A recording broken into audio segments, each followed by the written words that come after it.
already occurring in other provinces. And sometimes we're not aware of it, or we don't realize it, and I think it's important that we share those experiences together. I won't discuss the Chaoulli decision itself, because anyhow, now we are in the post-Chaoulli era, right? The Supreme Court has said it, and the Supreme Court is a Supreme Court, right? We may disagree with it, but that's it.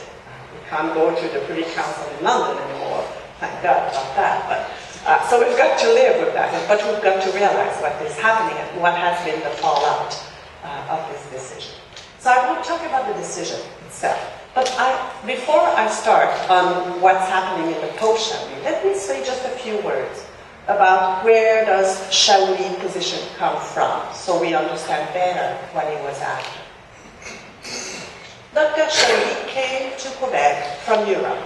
He was trained as a physician in Europe, in France. He came to Quebec, and as once you become a member of the College of Physicians and Surgeons of Ontario or Collège des Médecins in Quebec, you can start charging OHIP or RAMQ in Quebec. But in Quebec, there is, as in many provinces, you know that there is a problem to have physicians go and work in the different areas, because in remote areas, for instance, outside Montreal and Quebec City, for instance, there is there are more problems to attract physicians, and there's a higher difficulty to access physicians. So the governments, all our provincial governments, try to influence the decisions of physicians where they will go and work, to make sure that everybody has access to physicians wherever they live within the province. So one of the rules about that in Quebec is that when you're a new physician, whether you're just out of the university in Quebec or you come from abroad, you should do your 3 first years of services outside the metropolitan areas, where there is a stronger need for physicians.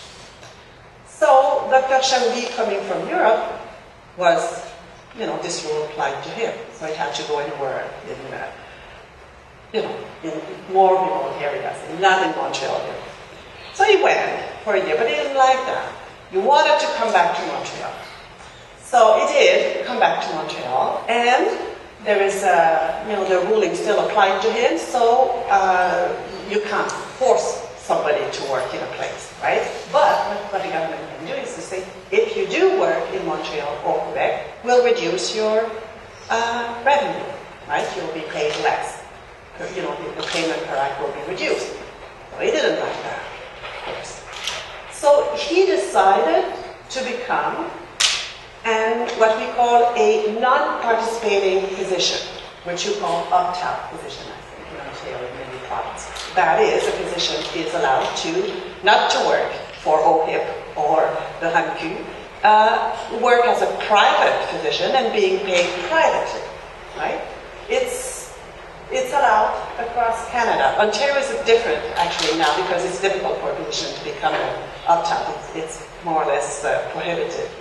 But that's the only province. In all other provinces, physicians are free to work for the public Medicare or work as a private practitioner, being paid, directly cash or through insurance when insurance is allowed. So Dr. Chaoulli decided to do that. And he did that just outside of, on the South Shore of Montreal. And he did home visits. And then, being a very shrewd person, he made 2 observations. The first one was that he couldn't keep busy enough. That is, not enough people call for his services. Because if you call for the service of a non-participating physician, you're going to pay for it, right? So he didn't have enough customers, in other words. So that was his first observation. The second observation he made was that the people who called him, when he went into the homes, visited and provided his professional services, he realized that those people were kind of well off. They were not the average patient a physician sees in clinics or in hospitals. So not enough patients and wealth of patients.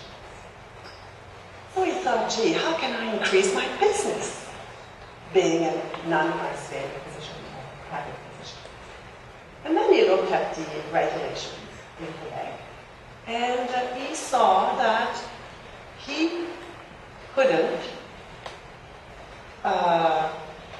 offer his patients to purchase insurance to buy for his service, to pay for his services. In other words, there is a regulation in Quebec that prohibits the selling of private insurance for those services that are covered by Medicare.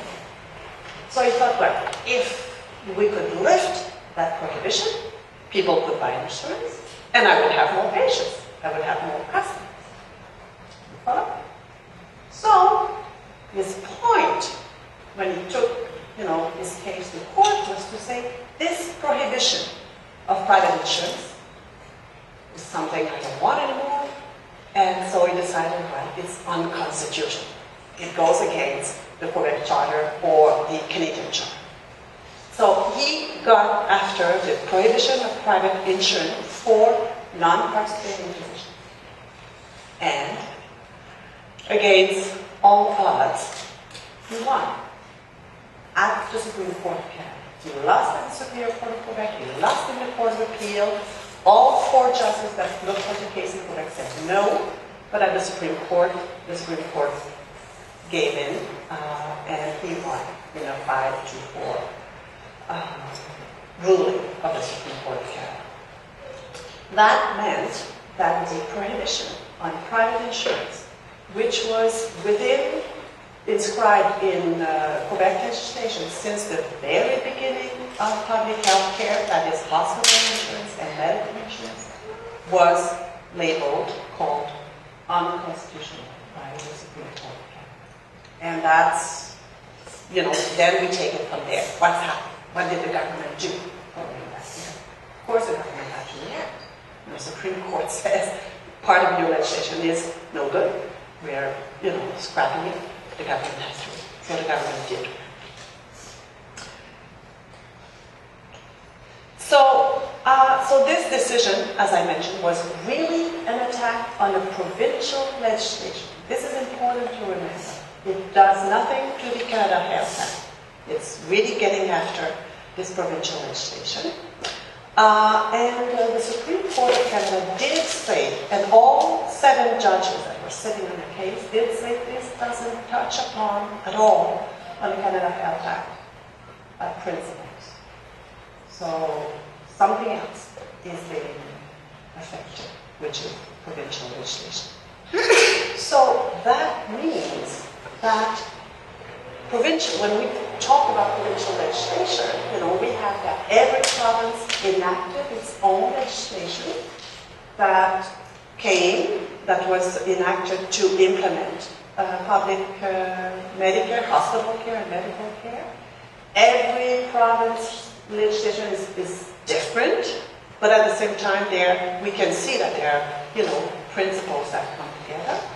And therefore, if the Supreme Court of Canada could do that in Quebec, well, there's no reason why they couldn't do that in Ontario, or in BC, or in Prince Edward Island, right?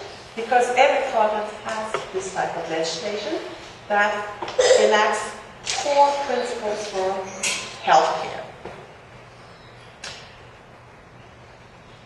What are those core provincial principles that are not in the Canada Health Act? Well, there are mainly 3 types. The first one is the prohibition of private health insurance, the very one that was called for in the Chaoulli decision.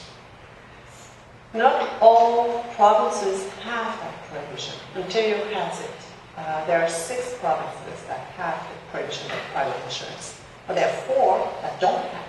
And actually, that's what the Supreme Court said. The Supreme Court said, well, can't be that important if not all provinces have it, right?